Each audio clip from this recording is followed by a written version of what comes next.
Programme میں ایک بار پھر خوش آمدید۔ راشد، کیا لگتا ہے کہ تہران میں بھی اسی طرح کی کوئی انڈرسٹینڈنگ موجود ہے کہ یہ مذاکراتی عمل طویل ہوگا؟ ایسا نہیں ہے کہ 2 روز کے اندر کنکلوڈ ہو جائے گا، بلکہ یہ آنے والے کئی ہفتوں تک جا سکتا ہے؟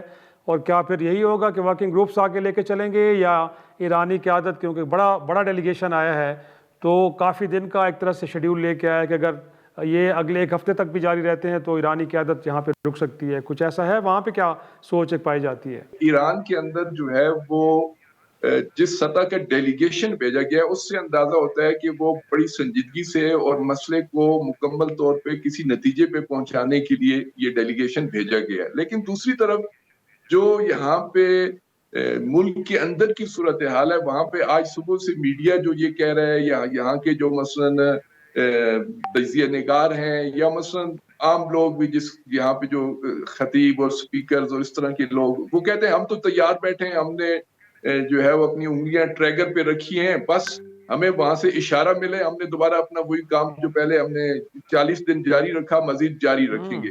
تو یہ دونوں طرح کی چیزیں موجود ہیں۔ ایک طرف سے انہوں نے بڑا اچھا ڈیلیگیشن بھی بھیجا، عوام کو بھی انہوں نے پورا اس وقت ہر طرح کی صورتحال کا مقابلہ کرنے کے لیے تیار رکھا ہوا ہے، اور یہ میں سمجھتا ہوں کہ اس طرح کی تیاری خود مذاکرات کرنے والے جو وہاں پہ ہیں، چاہے وہ قالیباف صاحب ہوں چاہے راکی صاحب ہوں، ان کے لیے یہ بڑی سپورٹ کرتی ہے یہ چیز، کیونکہ پہلے جب بھی مذاکرات ہوتے تھے تو ایک جنگ کا خوف ہوتا تھا کہ جنگ مسلط کر دی جائے گی، یہ نہ ہو جائے وہ نہ ہو جائے۔ اب تو وہ سارے اس مراحل سے پروسیس سے گزر چکے ہیں۔ اب میں سمجھتا ہوں کہ وہ زیادہ فریلی جو ہے نا اپنا وہاں پہ جو ان کی قومی مفادات ہیں یا ایران کے جو انٹرسٹ ہیں یا جو انہوں نے 10 نکات جو ہیں وہ سامنے پیش کیے ہیں، تو میں سمجھتا ہوں کہ اس کو اچھے انداز سے دفاع کر سکیں۔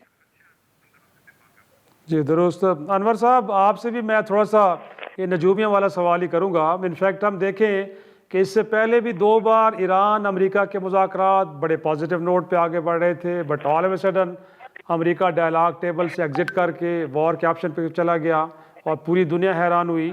اب بھی دیکھا جائے تو ایک پازیٹیوٹی ہے کہ لگ رہا ہے کہ گفتگو ہوگی، بڑی تعمیری ہوگی، آگے چلے گی بھی صحیح، لیکن آپ کو لگتا ہے کہ اس بار ایسا ہرگز نہیں ہے؟ کیونکہ کچھ مبصرین کا، یہ ماہرین کا خیال بھی ہے کہ 40 روزہ جنگ کے جس میں کوئی ایک بھی ہدف امریکہ حاصل نہیں کر پائے اور اس دوران اربوں ڈالر کا نقصان ہوا، اپنی وار مشینری کو بھی نقصان پہنچایا، تو اگر پھر بھی دیوار کے ساتھ امریکہ نے ٹکریں ماری تو ہو سکتا ہے کہ جو ان کی سپر پاور کا آفتاب اگلے 10 سال میں غروب ہونا ہے وہ کہیں 1-2 ماہ میں غروب نہ ہو جائے۔ تو یہ کوئی آپ کو لگتا ہے کہ اس چیز کو خود امریکی انتظامیہ، وہاں کی اسٹیبلشمنٹ بھی سوچ رہی ہے، اور ٹرمپ صاحب کو مشورے اس طرح کے مل رہے ہیں کہ بس جو کچھ ہو گیا، بٹ اب وار از نو مور آپشن؟ دیکھیے، یہاں اس طرح کی کوئی فیلنگ نہیں ہے کہ امریکہ کی اکانومی تباہ ہونے والی ہے، اس کا سپر پاور اسٹیٹس 2 ماہ میں ختم ہو جائے گا، یا امریکہ کی شکست ہونے والی، ایسی کوئی فیلنگ نہیں ہے۔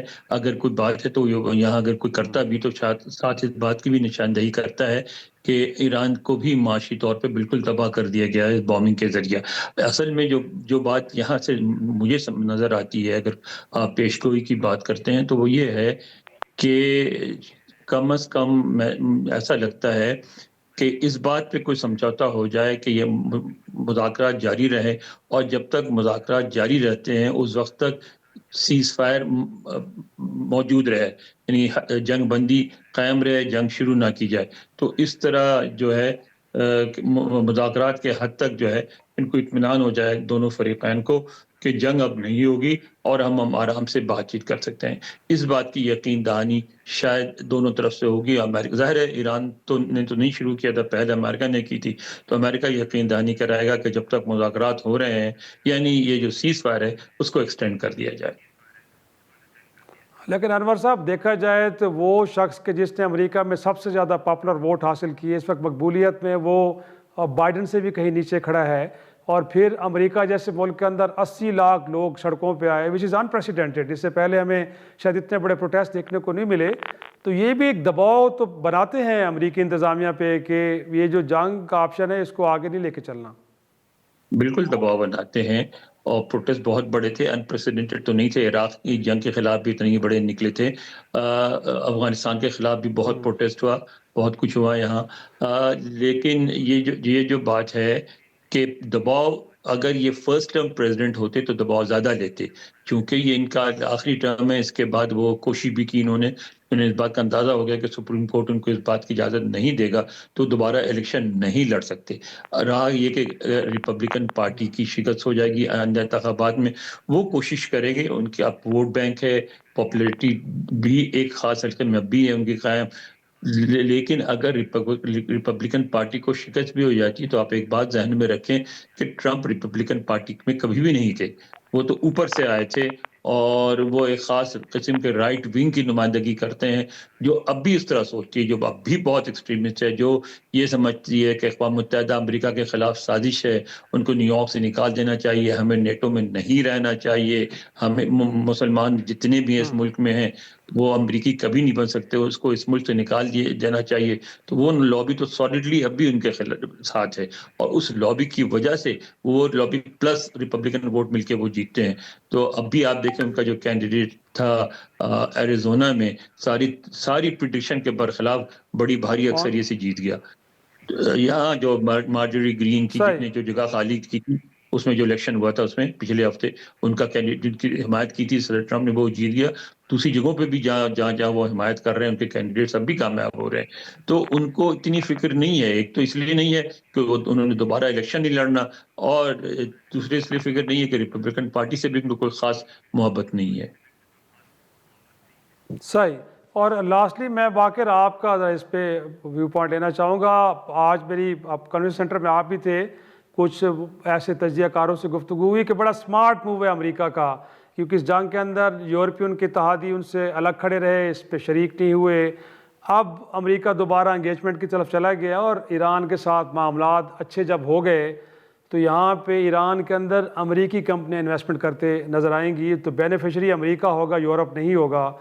تو if you are a good mind reader, آپ ایرانیوں کے مزاج کو اگر سمجھتے ہیں تو ممکن ہے ایسا کہ اگر پیس ایکارڈ ہو جاتا ہے تو اس کے بعد ایرانی سوائل کے اوپر امریکی کمپنیوں کو کاروبار کرنے کا موقع مل پائے گا؟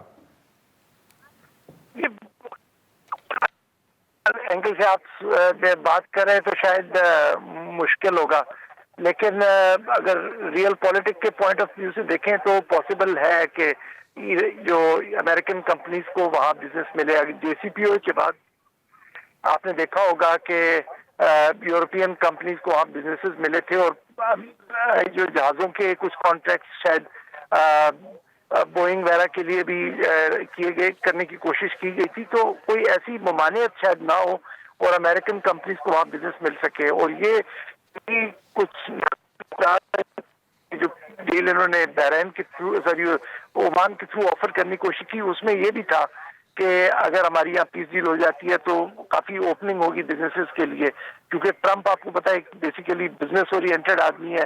تو وہ شاید اس چیز کو لے کے چلے جی مجھے یہاں بزنس مل رہا ہے، ہماری امریکن کمپنیز کو بزنس مل رہا ہے. لیکن پھر بھی ایک کنسٹرینٹ رہے گی، آئیڈیولوجیکل کنسٹرینٹ رہے گی کہ کیا جو اسرائیل کا سب سے بڑا فیکٹر ہے اس کو دینا چاہیے. یہ میرا خیال میں ایران کے اندر کی ڈیبیٹ ہے. جی ڈیفینیٹلی. جی انور صاحب کچھ ایڈ کریں اس میں. دیکھیں اس میں ایک بات ذہن میں رکھیں کہ اگر امریکہ سینکشن اٹھاتا ہے اور امریکہ پیسے ریلیز کرتا ہے تو یہاں تو قوانین موجود ہیں کہ اگر امریکہ پیسے ریلیز کرے گا تو ان پیسوں سے صرف امریکن کمپنیز کو ہی ٹھیکہ دیا جاتا ہے، اس کے علاوہ کسی کو نہیں دے سکتے. تو اس کے جو گو اراؤنڈ ہے اس کا طریقہ یہ ہوتا ہے جیسے افغانستان میں بھی انہوں نے استعمال کیا کہ امریکہ میں وہ ٹھیکے امریکن کمپنی کو دے دی جاتے ہیں، پھر امریکن کمپنیاں کسی اور کو ہائر کرتی ہیں وہاں کام کرنے کے لیے، تو وہ اپنا منافع نکال لیتی ہیں. تو وہ تو ہر صورت میں اگر پیسے یہاں سے جائیں گے تو ٹھیکہ تو صرف امریکن کمپنیز کو ہی جائے گا، آگے امریکن کمپنیاں اپنا منافع نکال کے کسی کو بھی دے دیں. انٹرسٹنگ. بہت شکریہ. واشنگٹن سے انور اقبال ہمارے ساتھ تھے، تہران سے راشد نقوی اور اسلام آباد سے سجاد سید. تینوں مہمانوں کے شکریہ کے ساتھ ناظرین آج کے پروگرام کا اختتام کرتے ہیں. اجازت دیجیے. خدا حافظ.